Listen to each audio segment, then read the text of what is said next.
Bom, meu nome é José Armando Valente, eu sou pesquisador do Núcleo de Informática Aplicada à Educação da Unicamp, e o tema da palestra é o pensamento computacional nos processos de ensino e de aprendizagem. A primeira questão considerando que nós temos aí diferentes tipos de pensamento, por exemplo, crítico, criativo, matemático, lógico, será que a gente precisa do pensamento computacional? Então, é isso exatamente que nós vamos discutir nessa palestra. E é muito interessante que esse tema do pensamento computacional também aparece, ou começa, né, a ser disseminado e aparece na BNCC, vinculado exatamente à questão das competências da matemática e em diversas habilidades, relacionadas, por exemplo, com a questão do número, geometria, probabilidade, né? E a ideia é que o pensamento computacional começa a introduzir as ideias de algoritmos, fluxogramas, né, nas aulas de matemática. Então, é um tema que, como eu mencionei, já começa a ser disseminado, e eu acho extremamente importante que a gente possa entender o que se trata, né, esse pensamento computacional. O pensamento computacional, primeiro, não é sinônimo de programação de computadores. Então, a programação é um meio e não um fim. E, segundo, essa programação, se a gente for realmente aprender a programação de computadores, ela devia não só propiciar a aprendizagem lá da linguagem, o que seja, da programação, mas também trabalhar as questões do pensamento computacional. E o que é isso? Eu gosto muito dessa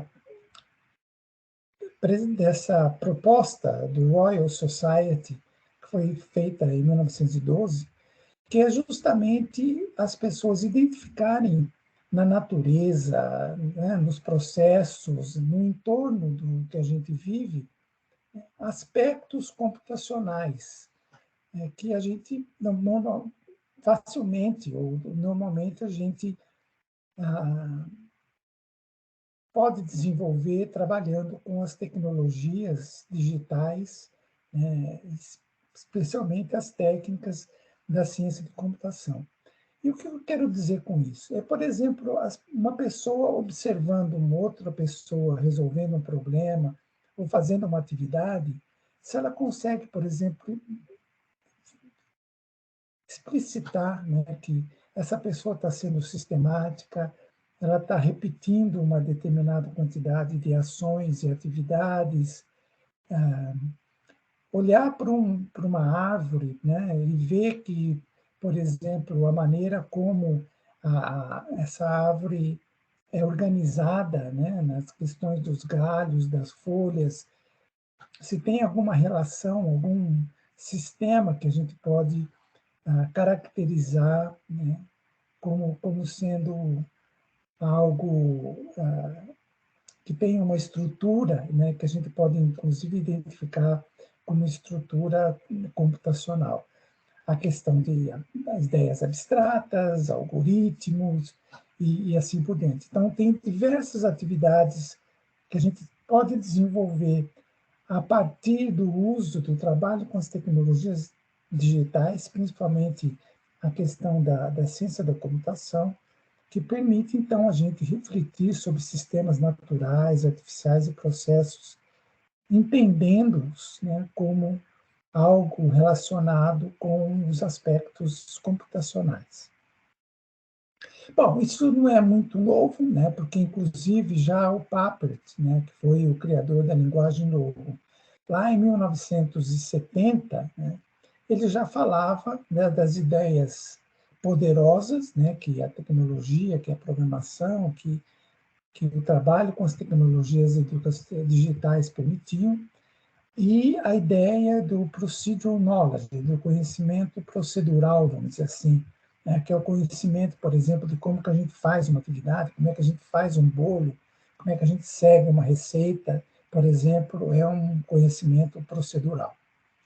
Então, essa ideia que foi colocada recentemente né, por uma pesquisadora em 1916, a Wing, sobre a ideia do pensamento computacional, na verdade, não é nada novo, porque né, já se falava nas ideias poderosas, no conhecimento procedural, etc., lá em 1900 e no início de 1970. Bom, o pensamento computacional, na verdade, está sendo um conceito em construção. Por quê? Porque ele, na verdade, foi proposto, né, por pessoas da ciência da computação, essa Wing, uma pesquisadora da ciência da computação, e ela, então, em 2006, lança essa ideia do pensamento computacional, que, na verdade, os pesquisadores da área de matemática dizem que não é muito diferente, por exemplo, da questão da lógica matemática. A minha compreensão é que, na verdade, o foco, né, do pensamento computacional está justamente no uso das tecnologias educacionais, digitais de informação e comunicação e das mídias, né, como a gente tem hoje. Então, é muito importante que a gente entenda que o pensamento computacional não é só questão da ciência da computação, da programação, vamos dizer assim, de computadores, mas é muito mais amplo, né, e está relacionado com o uso das tecnologias digitais de uma maneira geral, que é o que eu vou querer mostrar, né, que é justamente como promover o desenvolvimento do pensamento computacional. Claro que programação é uma delas, né? Agora, a programação aqui não é simplesmente programar o computador para resolver uma determinada atividade, mas é programação como meio de expressar e executar ideias, né? De você poder colocar para a máquina, né, o que você está pensando, de como que você acha que ela vai resolver um determinado problema, e ela executar essa ideia, né, de fornecer um feedback, fornecer uma resposta, de modo que você possa comprovar, né, se as suas ideias originais estavam corretas ou não. E isso, então, é feito, por exemplo, né, muito difundido, né, essa linguagem Scratch, né, que é uma linguagem visual, como está colocada aí, né, como o programa, na verdade, não são códigos, são objetos que você arrasta e coordena esses objetos de modo que, quando você manda que eles sejam executados, então eles vão produzir um determinado resultado na tela do computador. E isso, então, você cria histórias, jogos, animações, né? Compartilha essas ideias com outras pessoas e assim por diante. Existem variações da programação que a gente vê, por exemplo, hoje em robótica pedagógica, no sentido que você cria objetos e aí você programa esses objetos para adquirir certos comportamentos. Você tem instalações artísticas, né? Você faz aí uma obra de arte que usa componentes digitais, né, que são programados e eles reagem, né, a determinadas situações que são, por exemplo, a presença de pessoas, né, luz, etc. E intervenções no meio, né, que está sendo bastante utilizado hoje, que é, por exemplo, o controle de temperatura, o controle de umidade, isso feito, então, por recursos digitais, né, sensores que são programados, e aí, então, eu posso fazer essas intervenções. Tanto na robótica, quanto na instalação artística, quanto nessas intervenções, o que está por trás é a programação dos objetos para reagir a essas diferentes situações. Então, nós estamos falando aí de variações da programação. Uma outra possibilidade de desenvolvimento de pensamento computacional é a produção de narrativas digitais. Narrativas, né, é um termo que, na verdade, significa recontar, né, o significado latim, que, por sua vez, está ligado com esse proto-indo-europeu kino, que significa conhecer, ou seja, a narrativa e conhecer são conceitos relacionados, né? sendo uma narrativa a forma de a gente comunicar uma história, né? De contar uma história. E aí, isso está sendo apropriado para a criação de narrativas digitais, né? Que, na verdade, é o uso das tecnologias digitais de informação e comunicação na produção de narrativas que tradicionalmente eram orais ou impressas. E, por exemplo, a gente pode pegar um texto da literatura, né, e isso ser transformado hoje numa narrativa digital, né, interativa, multimídia, né, que a gente chama aí dos digital storytelling. Então, a narrativa hoje não precisa ser a narrativa feita no papel, né, como a gente conhecia, mas ela pode ser feita, né, de maneira digital. E isso é importante porque a gente tem representação do conhecimento, né, numa estrutura temporal, atribuindo outros significados. Você tem história narrada de uma maneira diferente, né? Você tem aí a possibilidade, né, que a gente chama na janela da mente do aprendiz, do sujeito, no sentido que ele contando a história, narrando essa história, né, do ponto de vista digital, a gente vai entender um pouco mais como que ele organiza as ideias, né? E, na verdade, ele organizando essas ideias por meio dos recursos digitais, a gente tem a possibilidade de trabalhar os diferentes letramentos, né? A facilidade de melhorar essa narrativa, né? Que é o caso da depuração e assim por diante.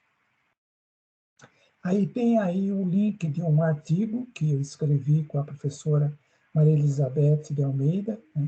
Integração do currículo, tecnologias e a produção de narrativas digitais. A gente, então, trabalha, né, como que essas narrativas podem ser realizadas por meio das tecnologias digitais. E aí também tem as variações da produção de narrativas, né? Você tem narrativas imagéticas, né, que pode ser feita, por exemplo, por meio de vídeos, por meio de fotografias, né?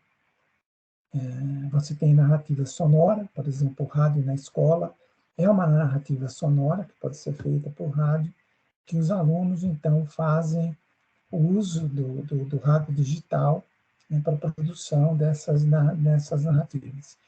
E, por exemplo, um teatro, né, combinando atividades presenciais e computacionais, né, com o que eu chamo aí o teatro combinando tecnologias, né, que hoje a gente já começa a assistir peças que têm esses componentes digitais como parte da performance. Criação de jogos digitais é uma outra área.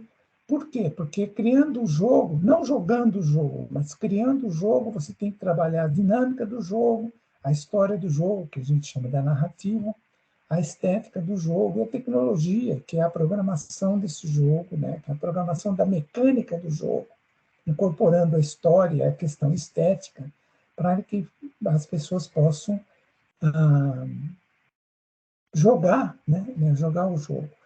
O London Knowledge Lab desenvolveu esse Mission Maker, né, que, na verdade, é um recurso, né, programável, vamos dizer assim, para o desenvolvimento de jogos. Então, a pessoa, né, usando esses recursos, ela pode programar facilmente, né, como você passa, né, de diferentes estágios do jogo, os personagens, o que eles fazem, como que eles são atuados, como eles são, as ações que eles realizam e assim por diante.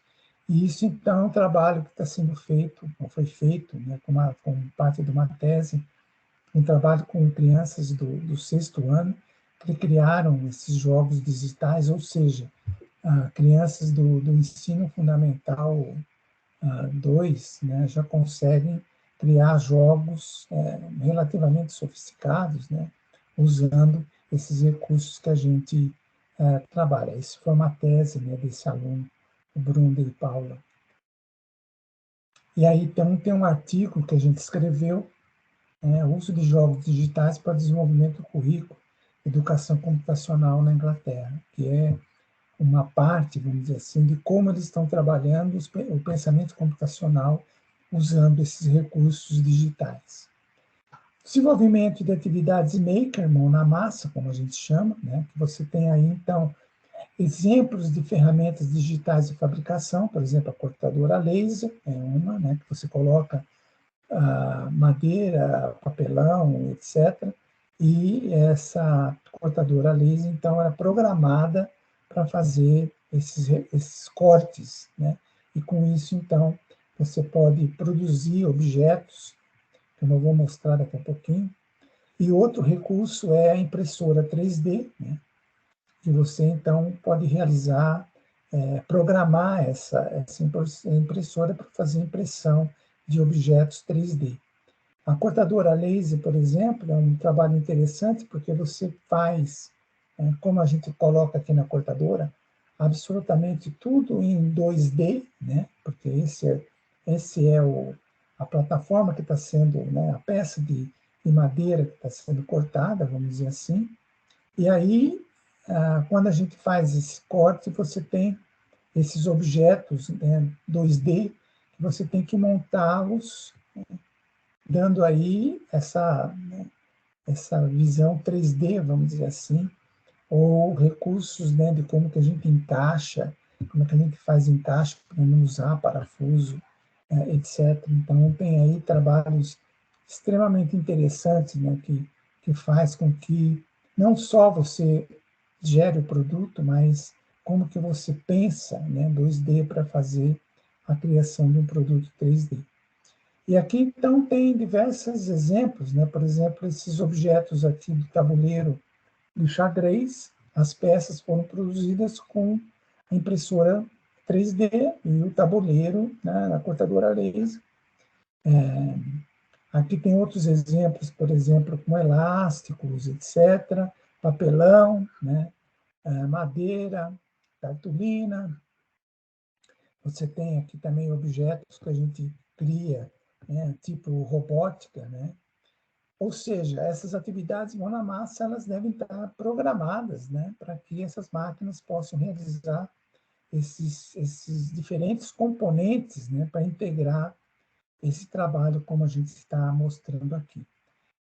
O pensamento computacional também pode acontecer usando outras tecnologias digitais, por exemplo, como fotografia digital. Então, esse foi um trabalho interessante, né, de um aluno trabalhando com essa máquina Sony, e ele registrava, né?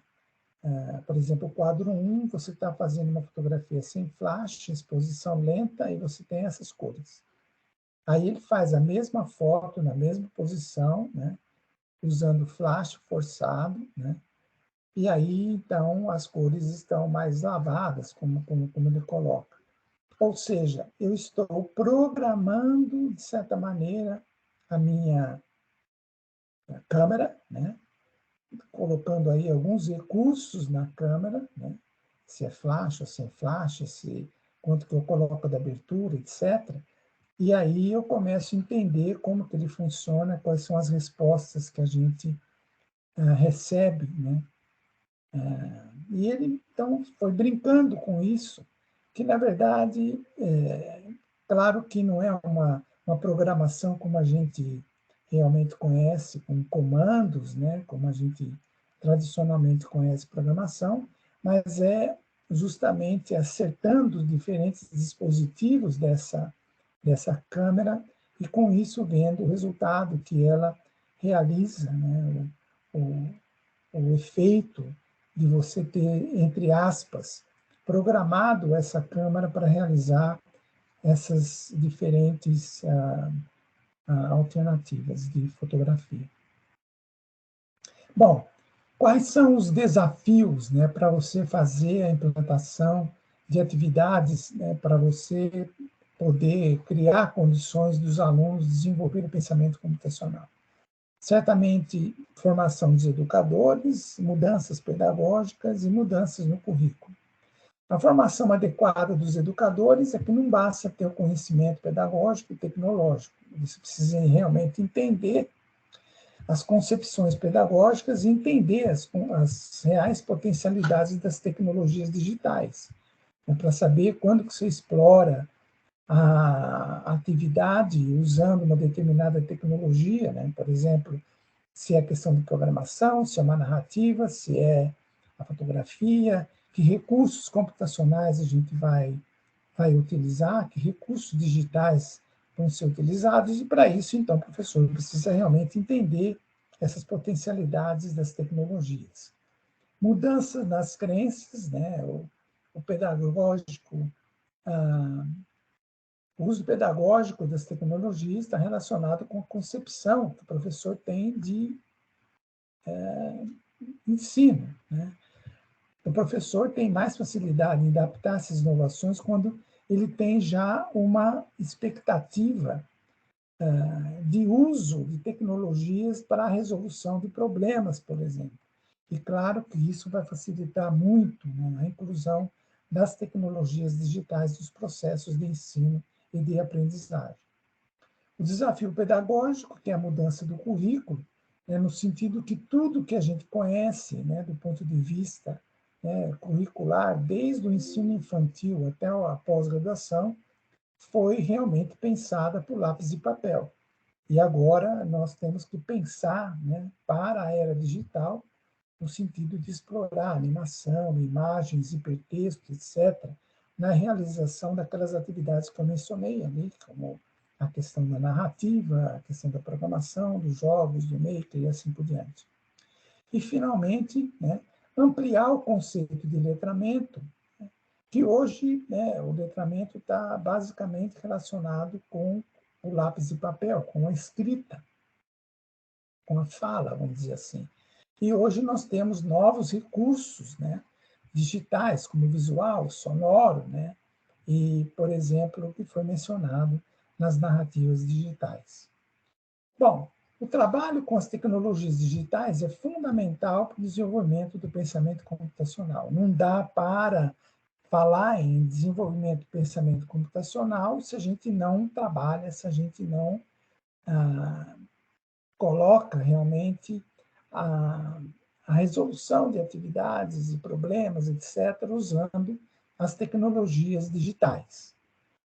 E, portanto, né, essas tecnologias digitais devem ser trabalhadas como parte das atividades curriculares. É extremamente importante que as atividades curriculares, né, que agora começam a ser pensadas, né, dentro dessa ideia das tecnologias digitais, elas possam ser realmente executadas usando os recursos das tecnologias digitais, né? Então, esse é o currículo da era digital, como eu menciono.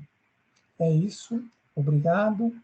E aí teria algumas questões que eu passei que podem ser trabalhadas, né, usando essas ideias do pensamento computacional. Muito obrigado.